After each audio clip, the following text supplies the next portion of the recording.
దీపం 2.0 పథకం కోసం 2601 కోట్ల రూపాయల కేటాయింపును ప్రతిపాదిస్తున్నాను. ఈ ఆర్థిక సంవత్సరానికి గాను పౌర సరఫరాల శాఖకు 3806 కోట్ల రూపాయల కేటాయింపును ప్రతిపాదిస్తున్నాను.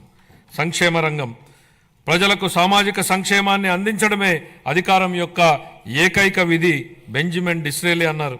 స్వర్ణాంధ్ర విజన్ 2047 లక్ష్యాలకు అనుగుణంగా మేనిఫెస్టోలో ఇచ్చిన మా హామీలను అమలు చేస్తూ బడుగు బలహీన వర్గాల సంక్షేమానికి మా ప్రభుత్వం పెద్దపీట వేస్తోంది.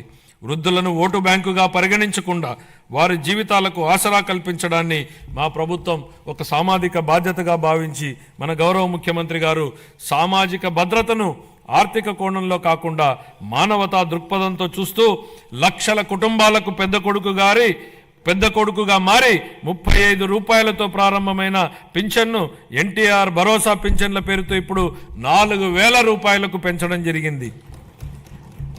దేశంలోనే అత్యధిక సామాజిక భద్రతా పెన్షన్లు ఇస్తున్న రాష్ట్రం మన రాష్ట్రమే. మేనిఫెస్టోలో ఇచ్చిన హామీ మేరకు ఎన్టీఆర్ భరోసా పథకంలో భాగంగా మా ప్రభుత్వం పెన్షన్లను వివిధ విభాగాలలో 4000 రూపాయల నుండి 15,000 రూపాయల వరకు లబ్ధిదారులకు అందిస్తూ నిజమైన సంక్షేమానికి ఆదర్శంగా నిలుస్తోంది.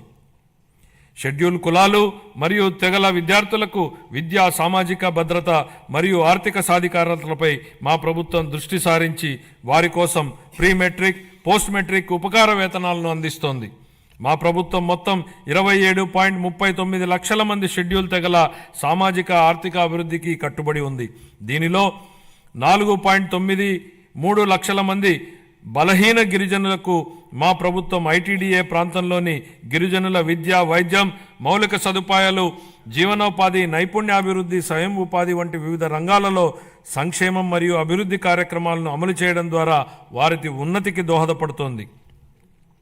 ఇమాంలు, మౌజన్లు గౌరవ వేతనంగా ఇవ్వవలసిన 90 కోట్ల రూపాయలను 1 సంవత్సరం పాటు గత ప్రభుత్వం చెల్లించలేదు. మా ప్రభుత్వం వచ్చిన తర్వాత వారికి గౌరవ వేతనాన్ని 15,000 రూపాయల చొప్పున చెల్లించాం.